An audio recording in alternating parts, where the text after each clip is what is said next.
Alright, hey, what's going on, guys? Welcome back to another Cube commentary. I know it's been a long time. I just been kind of caught up on, just doing stuff. I learned Square One, which I did post a video like about a month ago. So I've been doing Square One for maybe 2.5 months or so.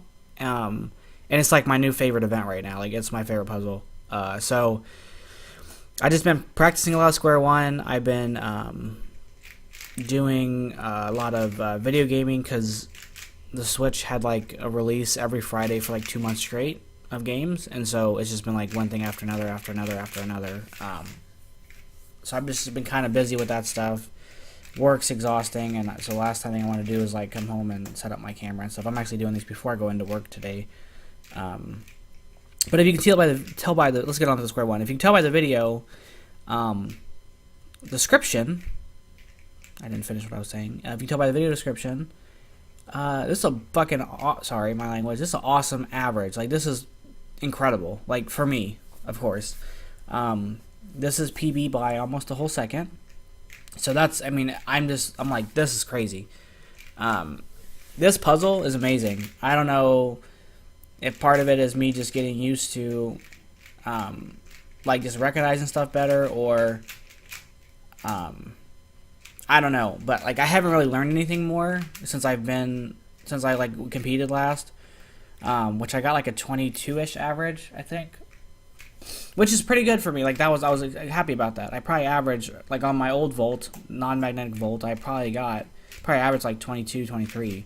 So I was fairly satisfied with that. But since I've gotten this one, the MS, my time has dropped about a second or two. Like, I'm consistently around at 20 and then getting a lot of sub 20 solves. Like, and obviously this whole average is sub 20. So I've gotten all my PBs on this puzzle. Like, it's just a fantastic puzzle. Like, if you use the Volt, then you should get this. Like, no issue, no question. It fixes the stripping issue with their lock nut piece that they put around. They put a lock nut in there and put like a piece to hold it. Right there, I could have offset D and did double J, but I've messed it up so many times that like I'm afraid that I was just afraid I was gonna mess it up. So I just went with the easier solution, and even though it could have been like maybe like a 2 seconds faster, but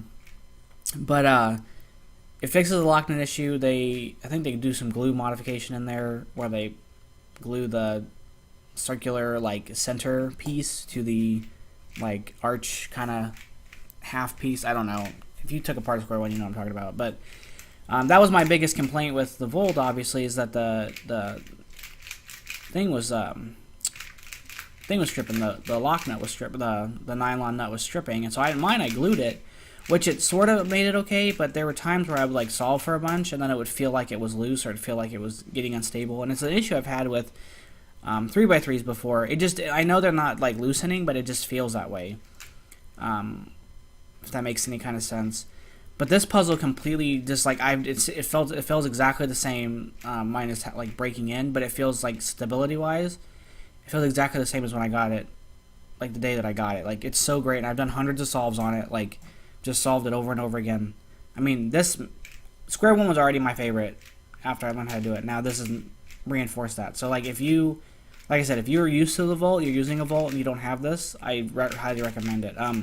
The magnet helps. I didn't know, because at first I didn't think the magnet was going to really do that much of a difference. But the magnet really it really helps with my turning accuracy. It's just really great. And like, I tried to solve my other one, and it just felt weird because I didn't have those magnets pulling the M slice. So yeah, and if you use a Chi, stop using Chi and get used to a Volt, because I think it's just a better puzzle. The Chi corner cut's a bit better, which is what everybody says, but you just have to get used to the Volt. And the Volt, I think it's just better in the long run. For this solve right here, I screwed up. Like, I screwed up monumentally. That should have been like a 11 or something. But yeah, it's just a great puzzle. I'm really excited for my next comp in January to do Square One again, because it's just like, it's hands down my favorite puzzle right now. Like, I like it more than 3x3, and I like it more than 6x6. And if those of you know, like 6x6 is my other favorite event. So like this is just, it's just amazing. So shout out to Ryan Potts for like making me learn this, because if it wasn't for him, I wouldn't have done it. I didn't want to learn it. He was like, just learn this. I'm gonna show you real quick, and then he showed me, and I got hooked onto it. So yeah, I'm really excited about this puzzle, and it's just fun. Like it's just legitimately fun to do. So yeah, but this average is crazy. There I screwed that up so bad too. I screwed up doing my EP, and then that one, it's like one of the double U's. I just sometimes I can't do it right. I don't know, but yeah. I've been doing a lot of square one. I'm gonna keep learning. I'm gonna keep trying to improve. With this, if you saw the other video, I got a Yuxin Little Magic as well. That's a great puzzle too. It's awesome. Like I'm just switching over. Like I don't think I'm gonna use it because I used the Volk 3 as a main, and I'm like, I think I'm just gonna switch over. Like I really am gonna switch over to it. I'm having an issue with it popping sometimes, which is a weird thing. That there's an EP skip or EO skip which is a weird thing right now with puzzles being like really good. But I think it may be because I got a stickerless one, and I took it apart to I took it apart to do my color scheme, because I use Japanese color scheme, and so I don't know if I tensioned those two centers back correctly.